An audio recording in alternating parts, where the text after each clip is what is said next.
신비한 지식에 오신 너는 오늘 조금 이상한 제안을 하나 듣게 될 거야.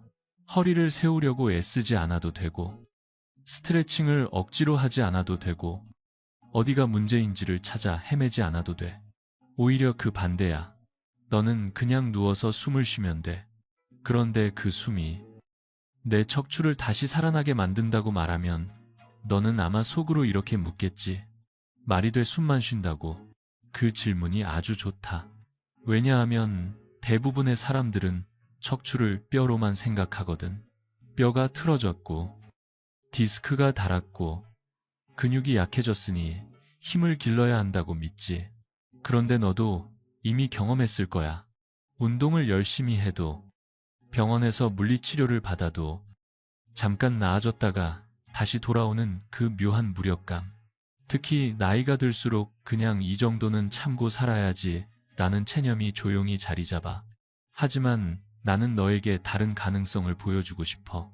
척추는 단지 뼈가 아니라 너의 신경과 호흡과 감정이 붙잡고 있는 긴장의 기둥이라는 사실 말이야. 오늘 너와 함께할 이야기는 단전 호흡이야. 그런데 단전 호흡을 신비한 기운으로만 포장하려는 게 아니야. 너는 이미 충분히 현실을 살아온 사람이니까 뜬구름 같은 말로는 오래 붙잡아 둘 수 없지. 그래서 우리는 과학적인 언어도 함께 사용할 거야. 다만 너에게 필요한 만큼만, 너무 딱딱하게 설명하지 않고 너의 몸이 납득할 수 있는 수준으로. 왜냐하면 몸은 논리로 설득되는 게 아니라 경험으로 이해되기 때문이야. 너는 지금 이 영상을 보면서 아마 누워있는 것조차 편하지 않을 수도 있어. 눕기만 하면 허리 아래가 떠있는 느낌, 등 한가운데가 뻐근한 느낌, 목이 자꾸 당겨서 베개를 바꾸게 되는 습관. 그런데 여기서 중요한 사실 하나, 너는 누워있는데도 척추는 쉬지 못하고 있다는 거야. 누웠다는 것은 자세일 뿐이지 쉬고 있다는 뜻은 아니거든. 척추가 쉬려면 몸이 안전하다고 느껴야 해. 그리고 그 안전 신호를 가장 빨리 보내는 길이 바로 숨이야. 여기서 첫 번째로 너에게 던지고 싶은 질문이 있어. 너는 정말로 지금 숨을 쉬고 있니? 아니면 숨을 관리하고 있니? 많은 사람들은 숨을 쉬면서도 무언가를 하고 있어.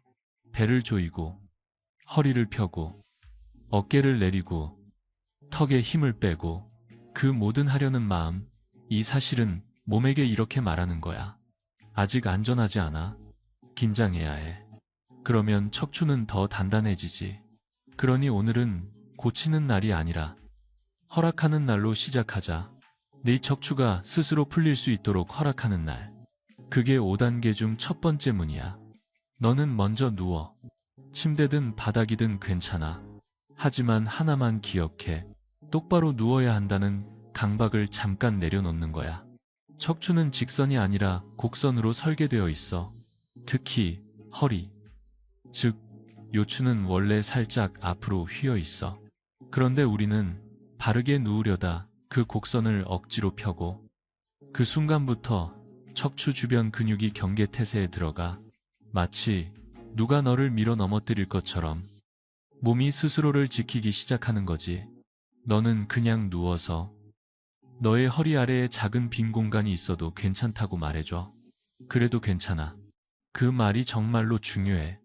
왜냐하면 신경계는 말보다 느낌을 먼저 알아듣거든. 억지로 바닥에 붙이려 하지 말고 그냥 관찰해. 아, 내 허리는 아직 바닥을 믿지 못하는구나. 이 관찰이 첫 단계야. 이것이 오늘의 1단계. 몸이 긴장하고 있다는 사실을 인정하는 단계야. 여기서 과학이 조금 등장할 거야. 너의 척추 주변에는 심부 근육이라고 부르는 작은 근육들이 있어. 겉으로 보이는 큰 근육이 아니라 척추 마디를 안정시키는 아주 깊은 근육들. 이 근육들은 너의 의지로 자, 풀어 한다고 풀리지 않아. 대신 너의 몸이 안전하다고 느끼면 스스로 힘을 내려놓아. 그리고 그 안전을 가장 빠르게 알려주는 스위치가 바로 호흡의 속도와 호흡의 깊이야. 너는 지금 숨을 들이마실 때 어디가 먼저 움직이니? 가슴이 먼저 올라오니? 어깨가 들썩이니? 그렇다면 너는 아마 오랫동안 얕은 호흡을 해온 거야.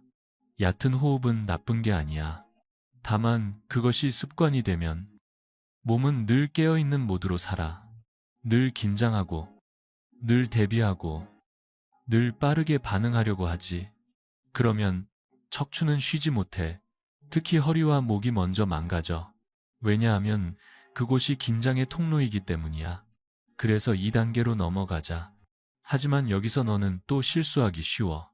그럼 깊게 숨 쉬면 되겠네 하고 억지로 크게 들이마시는 것. 그건 오히려 목과 어깨를 더 긴장시켜. 오늘 우리가 원하는 건 크게 숨 쉬는 것이 아니라 아래로 내려가는 숨이야. 단전 호흡의 핵심은 양이 아니라 방향이거든. 너는 들이마실 때 배를 일부러 밀어내지 마. 그건 연습이 아니라 조작이야. 대신 아주 조용히 숨이 들어올 때 너의 관심을 배꼽 아래로 보내. 배꼽 아래. 손바닥 한 장 정도 아래. 그곳을 단전이라고 부르지. 너는 숨을 그곳으로 보내려 하지 말고 그곳이 숨을 맞이하도록 기다려줘.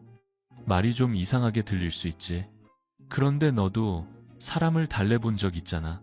억지로 끌어안으면 더 멀어지고 조용히 옆에 있어주면 스스로 다가오는 것. 숨도 비슷해. 이때 너는 아주 작은 변화를 느낄 수도 있어. 숨이 들어올 때 가슴이 먼저 반응하던 습관이 잠깐 멈추고 아랫배가 아주 미세하게 풀리는 느낌. 혹은 허리 옆쪽이 부드러워지는 느낌. 어떤 사람은 아무 느낌도 못 느껴. 괜찮아.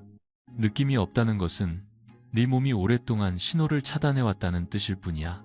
마치 오래 잠들어 있던 라디오가 처음엔 잡음만 나다가 어느 순간부터 소리가 잡히는 것처럼 여기서 또 하나의 과학을 너에게 선물할게. 숨은 단지 산소를 들여보내는 행위가 아니야. 숨은 신경계의 리모컨이야. 너의 몸에는 미주신경이라는 큰 신경이 있어. 이 신경은 심장 박동, 소화, 긴장과 이완을 조절하지. 숨을 천천히 내쉬는 순간 이 미주신경은 이제 괜찮아라는 메시지를 받기 시작해. 그 메시지가 몸 전체에 퍼지면 가장 먼저 변화하는 곳이 어디일까 그래? 척추 주변의 긴장이야. 특히 허리와 목. 너의 몸이 가장 오랫동안 붙잡아왔던 그곳부터 조금씩 풀리기 시작하지. 그러니까 너는 지금 척추를 고치려고 노력하는 게 아니야. 너는 척추가 스스로 회복하도록 길을 열어주는 거야. 그 길의 첫 두 걸음이 바로 오늘 우리가 한 것. 나는 누워도 긴장하고 있었다를 인정하고 숨의 방향을 아래로 돌려 신경계에 안전 신호를 보내는 것. 하지만 너는 아마 이렇게 생각할 거야. 그래도 허리가 당장 좋아지는 느낌은 없는데 맞아. 이건 약처럼 즉각적이지 않을 수 있어. 하지만 너는 기억해야 해. 척추의 회복은 순간의 교정이 아니라 습관의 재교육이야. 너는 수십 년 동안 몸을 긴장시키는 방식으로 숨을 쉬어왔어. 그러니 몸이 그 습관을 바꾸는데도 시간이 필요하지. 다만 좋은 소식이 있어. 호흡은 매일 밤 너에게 연습할 기회를 준다는 거야. 침대에 눕는 순간마다. 그리고 이제 다음 흐름으로 자연스럽게 넘어가야 해. 왜냐하면 1단계와 2단계가 단지 준비라면 그 다음부터는 너의 척추가 실제로 반응하기 시작하는 지점이기 때문이야. 숨이 배꼽 아래로 내려가면 척추는 단지 풀리는 것에 그치지 않고 아주 미세하게 정렬을 다시 배워. 마치 오래 삐뚤게 걸어온 사람이 발바닥 감각을 되찾는 순간 걸음이 달라지듯이 말이야. 그러니 지금 이 순간 너는 딱 한 가지만 기억해줘. 너는 척추를 억지로 펴지 않아도 돼. 대신 숨을 아래로 내려보내는 법을 배우면 돼. 그 작은 변화가 생각보다 깊은 곳에서 척추를 건드리기 시작할 거야. 너는 지금까지 누워도 척추가 쉬지 못하는 이유가 단지 자세가 아니라 숨의 습관과 신경계의 긴장에 있다는 걸 알아챘어. 그리고 숨을 억지로 크게 만들지 않고 방향을 아래로 돌리기 시작했지. 여기까지가 문을 여는 일이었다면 이제부터는 그 문틈으로 진짜 변화가 들어오는 구간이야. 척추가 이제 놓아도 되겠구나 하고 스스로 결정을 내리는 구간. 너는 뭔가를 더 하게 될까 아니 오히려 더 덜 하게 될 거야. 하지만 그 덜함이 너의 허리와 등과 목에 아주 현실적인 차이를 만들기 시작해. 너는 아마 이런 경험이 있을 거야.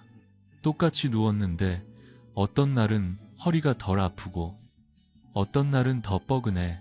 그 차이는 근육의 힘이 아니라 그날 너의 신경계가 어떤 상태였는지에 가깝다.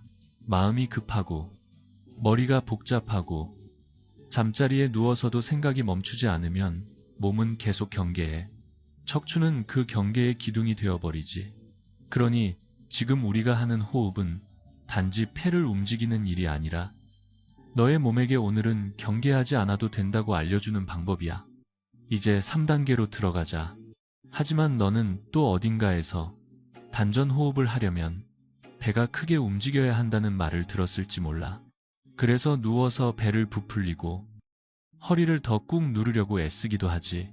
그런데 그 방식은 오히려 너의 허리를 더 굳게 만들 수 있어. 왜냐하면 배를 과하게 밀어내면 복부 앞쪽만 긴장하고 허리 깊은 곳의 근육들은 방어를 계속하기 때문이야.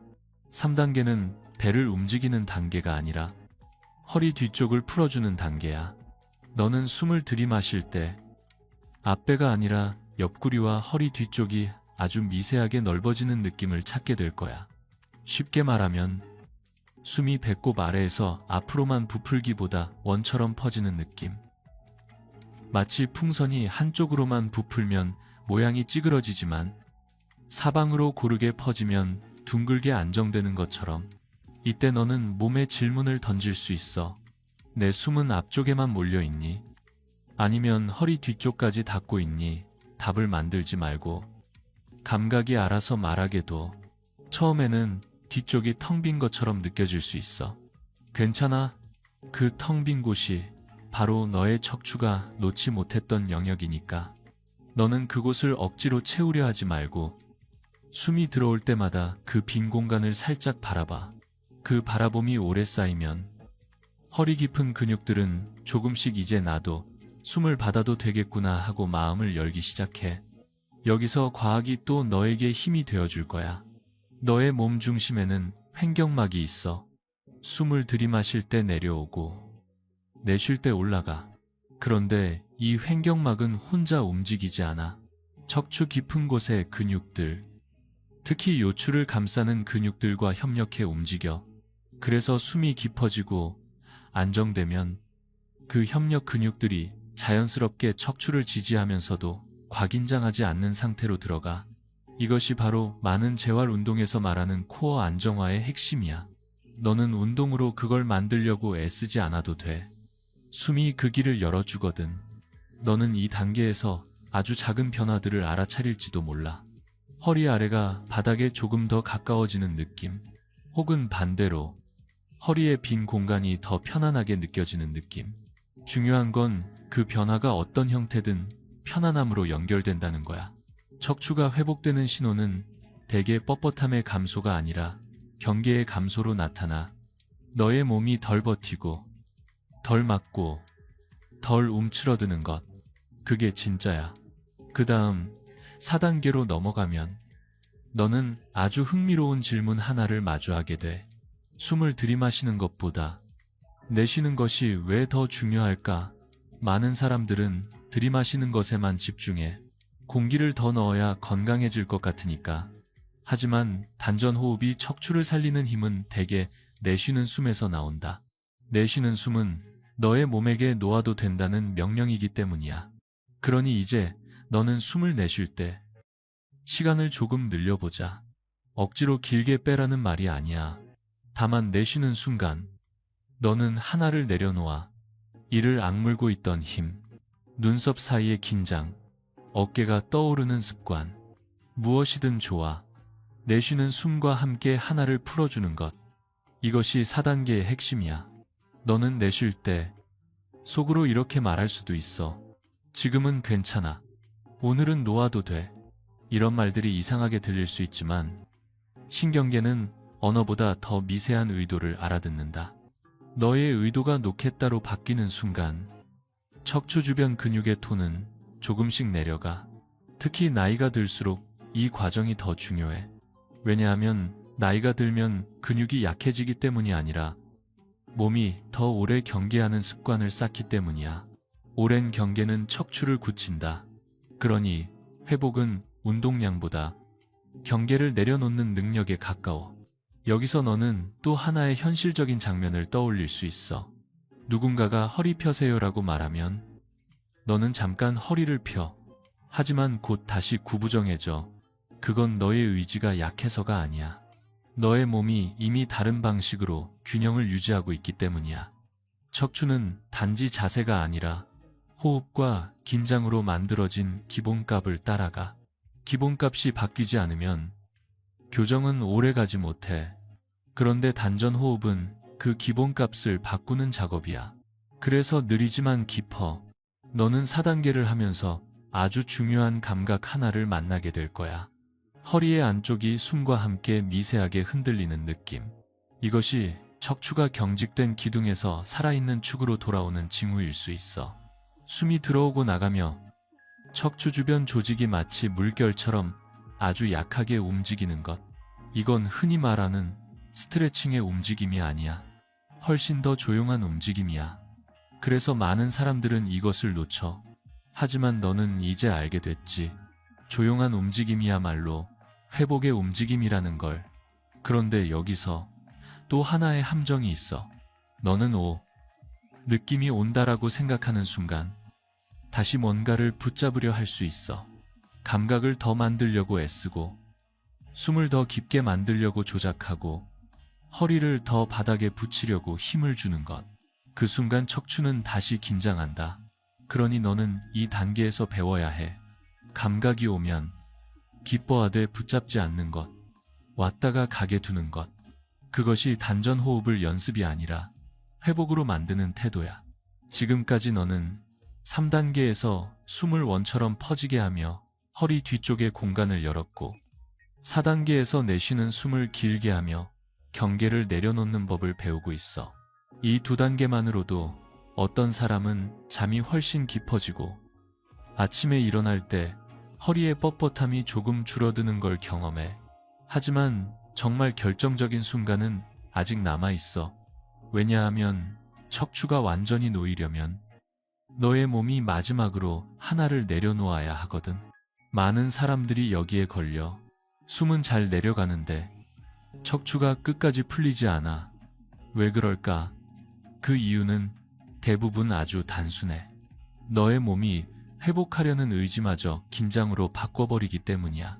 척추는 회복을 해야 하는 일로 느끼는 순간 다시 경계해. 다음 단계에서는 너는 더 이상 숨을 컨트롤하지 않을 거야. 대신 숨이 너를 컨트롤하도록 내버려 둘 거야. 그때 척추는 마침내 스스로 내려앉고 정렬을 다시 배우기 시작해. 그리고 그 순간 너는 깨닫게 될 거야. 내가 고치려고 해서 안 됐던 거구나. 놓아주니까 되는구나. 너는 지금 이 흐름을 따라오며 이미 한 가지를 얻었어. 척추는 단단함으로 지켜지는 게 아니라 안전함으로 회복된다는 사실. 이제 마지막 문턱만 남았다. 숨을 더 잘 쉬려는 마음까지 내려놓는 것. 그게 내 척추를 진짜로 되살리는 마지막 열쇠가 될 거야. 너는 여기까지 오면서 이미 한 가지를 분명히 느꼈을 거야. 척추는 네가 힘으로 밀어넣을수록 더 멀어지고 오히려 내려놓을수록 가까워진다는 것. 숨을 억지로 조절하지 않고 몸이 스스로 반응하도록 기다리기 시작했을 때 허리와 등에서 이전과는 다른 감각이 나타났을지도 몰라. 어떤 사람은 따뜻함을, 어떤 사람은 묵직함을, 어떤 사람은 마치 몸이 바닥으로 스며드는 듯한 느낌을 경험해. 이 모든 감각에는 공통점이 있어. 버티지 않아도 된다는 신호라는 것. 이제 마지막 단계로 들어가 보자. 이 단계는 무언가를 더하는 단계가 아니라 정말로 마지막 하나를 내려놓는 단계야. 많은 사람들이 여기에서 실수해. 이제 거의 다 왔으니까 조금만 더 잘해보자. 이런 생각이 스치면 그 순간부터 숨은 다시 조작이 되고 척추는 다시 긴장해. 그러니 5단계의 핵심은 아주 단순해. 너는 더 이상 단전 호흡을 하려고 하지 않는 거야. 숨이 들어오면 들어오게 두고 나가면 나가게 두는 것. 마치 파도가 오고 가는 것을 바라보듯이 너는 숨의 주인이 아니라 숨의 목격자가 되는 거야. 이때 너는 누워있는 자세에서도 변화를 느낄 수 있어. 이전에는 허리를 어떻게 두어야 할지, 목을 어떻게 받쳐야 할지 계속 신경이 쓰였다면 이제는 그런 생각이 조금 멀어져. 몸이 스스로 자리를 찾는 느낌. 척추마디 하나하나가 여기가 내 자리였구나 하고 내려앉는 느낌이 들 수도 있어. 이것이 바로 많은 사람들이 말하는 자연정렬이야. 억지로 맞춘 정렬이 아니라 긴장이 풀리면서 나타나는 정렬. 여기서 과학이 마지막으로 한 번 더 너를 도와줄 거야. 척추 사이에 있는 디스크, 즉 추간판은 스펀지와 비슷해. 낮 동안에는 중력 때문에 수분이 빠져나가고 밤에 누워서 쉴 때 다시 수분을 머금어. 그런데 이 과정이 잘 일어나려면 척추 주변 압력이 균형을 이루어야 해. 숨이 얕고 몸이 긴장하면 그 압력은 한쪽으로 쏠리고 디스크는 충분히 쉬지 못해. 반대로 숨이 깊고 부드러워지면 복강 안에 압력이 고르게 퍼지면서 척추를 안쪽에서 받쳐줘. 그때 디스크는 비로소 회복 모드로 들어간다. 너는 디스크를 직접 만질 수 없지만 숨을 통해 그 환경을 만들어줄 수 있어. 이 단계에서 아주 중요한 점 하나가 있어. 너는 좋은 느낌을 유지하려고 애쓰지 않아야 해. 감각은 왔다가 가는 거야. 오늘은 편안해도 내일은 다시 뻐근할 수 있어. 그때 실망하지 마. 척추의 회복은 직선이 아니라 파도처럼 진행돼. 중요한 건 방향이지. 순간의 상태가 아니야. 너는 이미 방향을 바꿨어.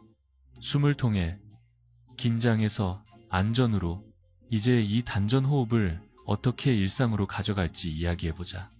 특별한 시간, 특별한 장소를 만들 필요 없어.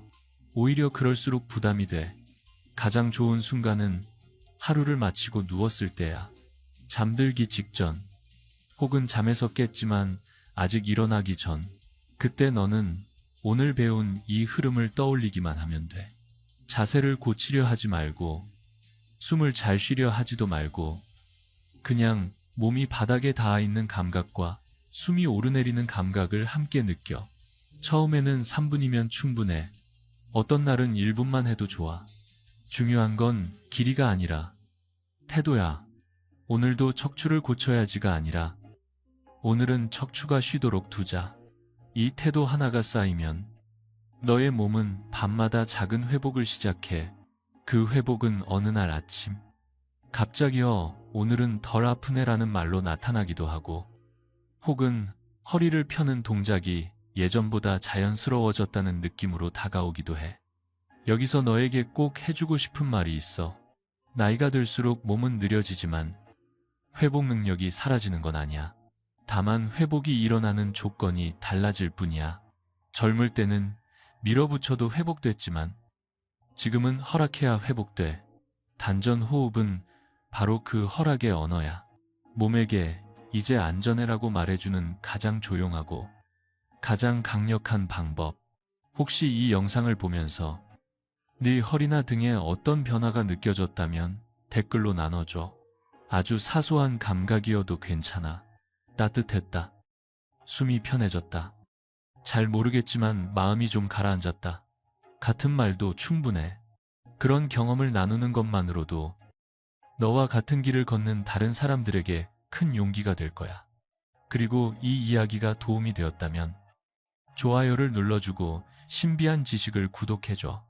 이 채널은 더 많이 하라고 재촉하지 않아. 대신 덜 애써도 괜찮은 길을 함께 찾고 싶어. 숨, 몸, 시간. 우리가 너무 쉽게 잊고 살았던 것들을 다시 천천히 이해해가는 공간이니까. 마지막으로 이 말을 너에게 남기고 싶어.